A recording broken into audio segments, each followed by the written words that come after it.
আসসালামু আলাইকুম ওয়া রাহমাতুল্লাহি ওয়া বারাকাতুহু ইন্নাল হামদুলিল্লাহ ওয়াসসালাতু ওয়াসসালামু আলা রাসূলিল্লাহি ওয়া বা'দ। আজকে জানবো স্বপ্নে গাছ দেখার ব্যাখ্যা কি।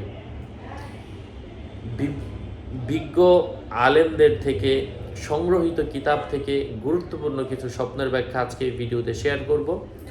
আলোচনা বুঝতে সাথেই থাকবেন। যারা এখনও চ্যানেলটি সাবস্ক্রাইব করেননি, সাবস্ক্রাইব করতে ভুলবেন না।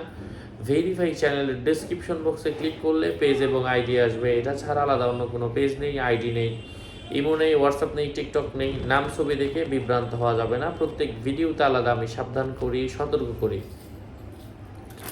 গাছ স্বপ্নে দেখার অর্থ হচ্ছে পুরুষের সংখ্যার অর্থ বহন করে।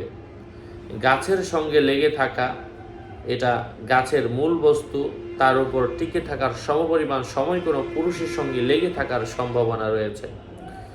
নিজ মালিকানায় অনেক খেজুর গাছ দেখলে তার অধীনে সেই পরিমাণ লোক থাকবে যদি সেই গাছগুলো এমন স্থানে হয় যেখানে সাধারণ খেজুর গাছ হয় না।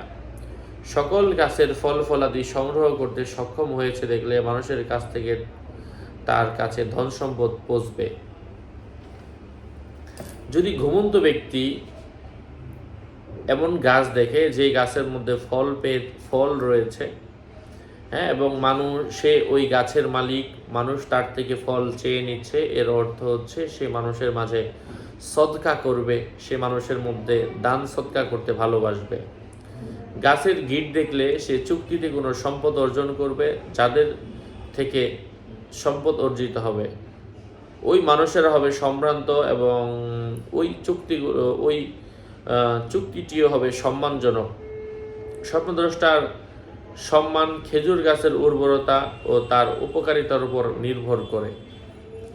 যাই হোক, আশা করছি বুঝতে পেরেছেন। আরও আপডেট পেতে সাথেই থাকবেন। সকলের মঙ্গল কামনা করে এখানেই শেষ করছি। দেখা হবে অন্য কোনো এপিসোডে। আসসালামু আলাইকুম ওয়া রাহমাতুল্লাহি ওয়া বারাকাতুহু।